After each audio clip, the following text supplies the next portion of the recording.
નમસ્કાર ખેડૂત મિત્રો, હું છું Vadiyabhai Khuman, ગૌરક્ષા natural farming YouTube channel. મિત્રો, આજે મારે તમને એક સરસ મજાની સલાહ આપવી છે.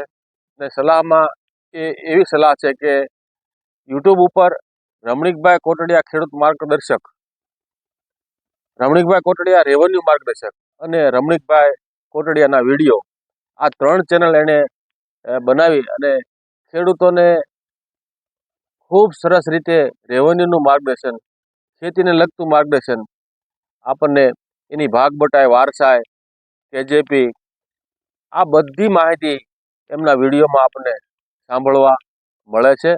તો મિત્રો, આ 3 ચેનલમાં તમારે તમારા જમીનના જે કાંઈ પ્રશ્નો હોય એ પ્રશ્નો અંગે આ રમણીકભાઈ કોટડિયાની જે ચેનલો મેં ઉપર કીધી એ 3 જોવી, જેથી કરીને તમારે ખોટા વકીલના ખર્ચામાં પડવું ન પડે. અને રમણીકભાઈ કોટડિયા એવું ઉમદા પાત્ર છે, નિસ્વાર્થ ભાવથી એકદમ નિઃશુલ્ક આ સેવા આપે છે.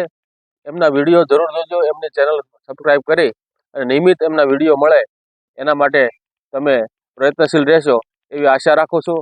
મિત્રો, રમણીકભાઈ કોટડિયાનું એવું કામ છે કે એ ઘણા ગામડાઓમાં એવા કેમ્પ રાખે છે કે જ્યાં ખેડૂતોને એકત્ર કરી અને ત્યાં રેવન્યુ અંગેનો જમીનના હિસ્સા, ભાગ બટાય અને એના ફોર્મ ભરવા શીખીની માહિતી એકદમ નિઃશુલ્ક મફતમાં આપે છે. તો આવા કેમ્પો તમે તમારા ગામમાં પણ રાખી શકો અને સરસ રીતે આવી રીતનું માર્ગદર્શન લઈ લો. અને વિશેષ કેમ્પ ન રાખો હોય તો એમની જે ચેનલો જે મેં ઉપર કીધી એ જરૂરથી જોજો.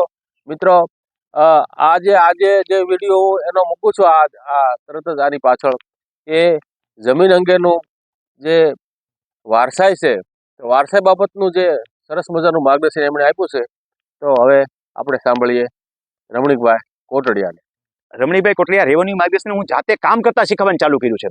જુદા જુદા ફોર્મ્સ જે છે એ ભરતા શીખવાડું છું હાથે હું, કે ભાઈ વારસાઈ દાખલ કરી દો ટાઈમસર. વારસાઈ માટેનો એક પરિપત્ર છે. હવે પેનલ્ટી ચાર્જ, હું તો કહું એમાં પેનલ્ટી વધારે હોવી જોઈએ. તમને એક બાજુ રમણીકભાઈ ખેડૂતની વાત કરી, એક બાજુ ખેડૂત વિરોધી. હું ઘણી વાર પેનલ્ટી પણ આપણા હિતમાં હોય. વારસાઈ, દાદાની વારસાઈ દાખલ ન થઈ હોય, બાપુજીની વારસાઈ દાખલ ન થાય, એકાદી પેઢી તૂટી જાય, પછી એચયુએફ નીચે એવા પ્રશ્નો ઊભા થાય કે કોણ પેલા ગુજરી ગયો ને એ પ્રશ્ન પણ મહત્વનો હોય. આમાં ઘણા એમ થાય કોણ પેલા ગુજરી ગયો ક્યાં જરૂરી છે. ભાઈ, જરૂરી હોય ઘણી બધી જગ્યાએ, ચેનલાઇઝ થઈને જ હાલે, આખો કાયદો ભણાવવાનો ન હોય.